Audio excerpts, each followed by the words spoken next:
Semangat lagi, jumpa lagi Sobat Empati di channel Empati Plus ya. Semoga Sobat Empati selalu dalam keadaan sehat hari ini. Sobat Empati, kalau sering melihat beberapa olahraga, terutama olahraga bela diri, spesial di judo ya. Sobat Empati itu selalu lihat tuh, kalau judo kan mengandalkan teknik bantingan untuk mendapatkan poin ataupun kemenangan terhadap lawannya. Kalau lawannya dibanting, jatuh, kita nggak ngelihat itu ada cedera dan sebagainya. Padahal itu seluruh pertandingan itu memang hanya bermodalkan saling membanting atau saling menjatuhkan. Ternyata di judo itu, kalau kita mempelajari olahraga bela diri judo itu, teknik jatuh itu adalah teknik yang pertama kali dipelajari. Bukannya teknik cara membanting orang ataupun bertahan dari kuncian untuk dibanting ataupun cara menyerang gitu ya. Tapi justru yang pertama kali itu dipelajari adalah teknik jatuh supaya tidak cedera. Ini di judo dinamakan dengan ukemi. Tapi bukan hanya di judo juga ya, di beberapa olahraga yang lain selalu tuh diajarkan sedemikian rupa supaya jatuhnya itu tidak membawa cedera. Seperti MotoGP itu, kalau motornya jatuh dalam tikungan, terpelanting itu pengendara motornya bisa bangun nggak ada cedera sama sekali. Padahal kalau di jalanan bisa meninggal tuh urusannya. Ataupun main bola gitu ya, lagi adu fisik di udara, jatuh, dia juga harus mempelajari teknik jatuhnya supaya kakinya itu tidak terkilir, terutama kalau jatuh tidak benar itu di sekitar ankle pasti cedera ankle-nya. Nah, ternyata menjatuhkan diri itu adalah hal yang penting gitu ya. Jadi itu yang harus dipelajari pertama kali di beberapa olahraga, terutama tadi di judo ya, yang makanya diistilah dengan ukemi. Nah, di dalam kehidupan kita ternyata kita juga memang harus ya mempelajari atau mempersiapkan sedemikian rupa dari cara kita jatuh.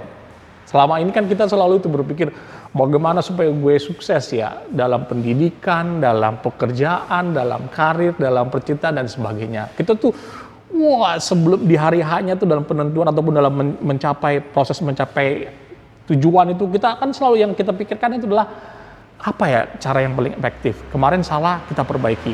Ke depan kita mesti seperti apa? Ada yang mengatur time schedule, memperbaiki kondisi fisik, mental. Ada yang memperbaiki cara berbicara, ada yang memperbaiki cara bentuk tubuh dalam berekspresi, dalam menyampaikan sesuatu.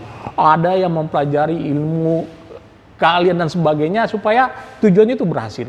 Bahkan saya lihat banyak sekali tuh kalau baca orang-orang yang ikut olahraga atau pertandingan olimpiade itu tuh menyiapkan 4 tahun sebelumnya dengan sedemikian rupa supaya bisa berhasil. Tapi banyak dari kita itu enggak memperhatikan bagaimana kalau kita gagal ya. Jadi pada faktanya sering kita lihat itu ketika gagal terpuruknya luar biasa. Begitu berat usahanya, begitu berat tenaga yang dikeluarkan, energi untuk mencapai dan fokus yang luar biasa, ketika itu gagal, dia pun jatuh tersungkur sebesar usahanya.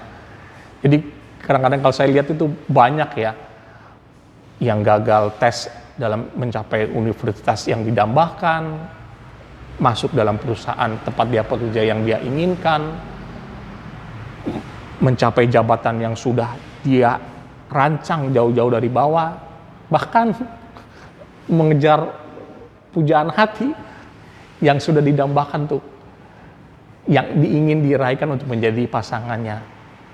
Semua fokusnya untuk bagaimana berhasil, tapi jarang kita yang mempelajari bagaimana kita jatuh ataupun gagal. Dan seperti olahraga judo tadi ya, ternyata jatuh itu ada tekniknya supaya kita seorang pejudo tidak mengalami cedera yang serius. Bahkan ketika kita jatuh, kita tidak mengalami luka ataupun cedera sama sekali.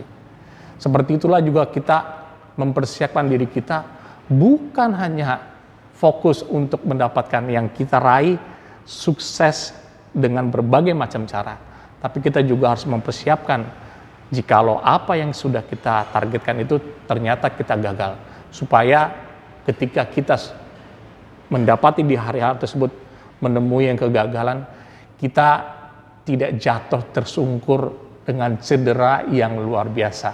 Cedera bukan dalam arti fisik, bahu yang terkilir atau dislokasi, tangan yang terkilir, kepala yang retak ataupun kaki yang kesleo dan sebagainya. Tapi hati dan mental kita persiapkan, karena itu juga yang menghindarkan kita dari keterpurukan yang jauh membawa masalah yang lebih besar karena kegagalan tersebut.